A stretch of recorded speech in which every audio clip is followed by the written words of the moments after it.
Aujourd'hui, les choses sont inversées grâce à la l'AES. Voilà, là c'est une vraie indépendance. Va poser la question aux Camerounais aujourd'hui, qui vivent avec 50 € par mois. Je sais pas ce qu'ils diraient. C'est quoi l'indépendance? C'est l'équipe de France de football, l'équipe de Cameroun de football. C'est quoi l'indépendance? S'en fout. S'en fout de si t'as pas de quoi donner à manger à tes enfants. Va poser la question aux Algériens. Est-ce que vous aujourd'hui, les choses sont inversées grâce à la l'AES. Voilà, là c'est une vraie indépendance. Et donc là l'Afrique se réapproprie ses richesses. Et donc là ça va tout changer.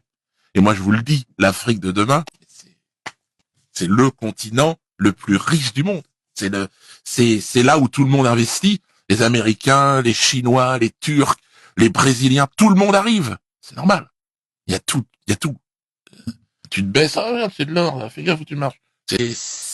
Et donc, c'est pour ça que on nous a fait grandir en France avec des limites, des contours de la liberté d'expression que tu as définis, toi, entre le FN et les négationnistes. Tu te rends compte?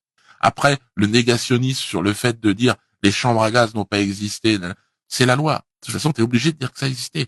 T'as pas il y a même pas de débat. Je sais même pas pourquoi on parle de négationnisme. C'est hors la loi. Moi, je crois que la France, le peuple de France a un coup à jouer aux prochaines élections présidentielles. C'est de se rapprocher de l'Afrique, mais sur des nouvelles bases.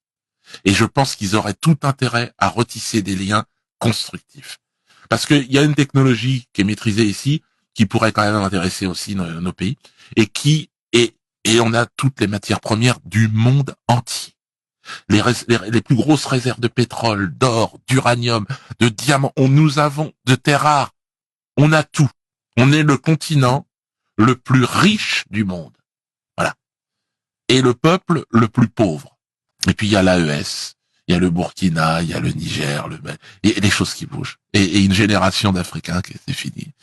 C'est fini. Et d'ailleurs que pour ça, Poutine et les BRICS ont quand même vraiment poussé le projet de multipolarité là. On n'est plus dans le monde unipolaire occidental et notamment français. Mais moi je regrette parce que je sais qu'il y a entre les peuples français et le peuple africain, en réalité il y a un lien.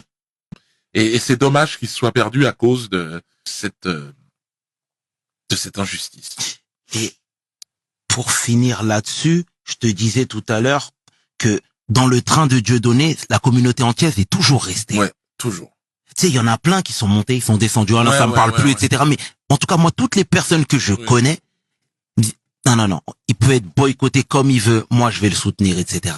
Tu vois ce que je veux dire? Et ça, je dois dire, n'étant pas antillais, de naissance, enfin d'origine, quoique, parce que par mon afrodescendance, en fait, ce sont mes frères.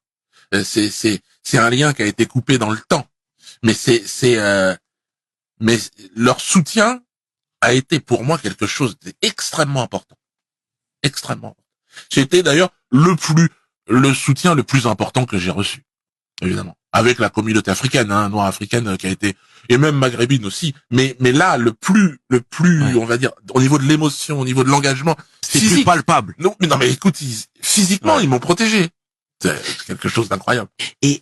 Et pour finir, Dieudo, toi qui attaches beaucoup d'amour et d'importance aux terres camerounaises, clairement, il y a beaucoup de gens de la diaspora qui nous écoutent ici, etc. Est-ce que tu as des conseils que tu pourrais donner sur des projets entrepreneuriaux, sur plein de choses, etc. Parce que on est preneur. Ouais. Moi, ce que j'ai envie de dire aux générations qui arrivent, de toute façon, j'ai pas grand-chose à leur dire.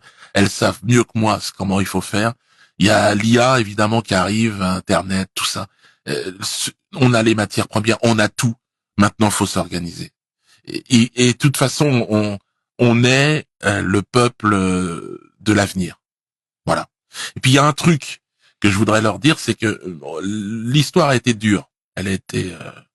mais Dieu est avec nous. Voilà. Eh ben, ce sera le mot de la fin, Dieudo. Au nom de toute l'équipe de WeHustle, on te remercie pour ta venue, pour cet échange. C'est moi qui te remercie, et puis vraiment aux jeunes, moi je suis très content tu peux te rendre compte à quel point en fait même ce genre de débat n'était pas possible pour moi il y a encore quelques années, et que le temps passe, et que c'est formidable, parce que vous allez, ce monde-là, vous allez vous l'approprier, et ça c'est extraordinaire. C'est moi quand je suis arrivé dans cet univers de prendre la parole, la prise de parole en public, on a été loin de tout ça. C'était, On avait quelques modèles. Attention, on n'est pas les premiers. Hein, je veux dire. Mais là aujourd'hui, on est revenu au temps des Sankara, quoi, avec Capitaine Traoré et tout ça. On est en train de se lever. Et cette fois-ci, je crois que c'est la bonne.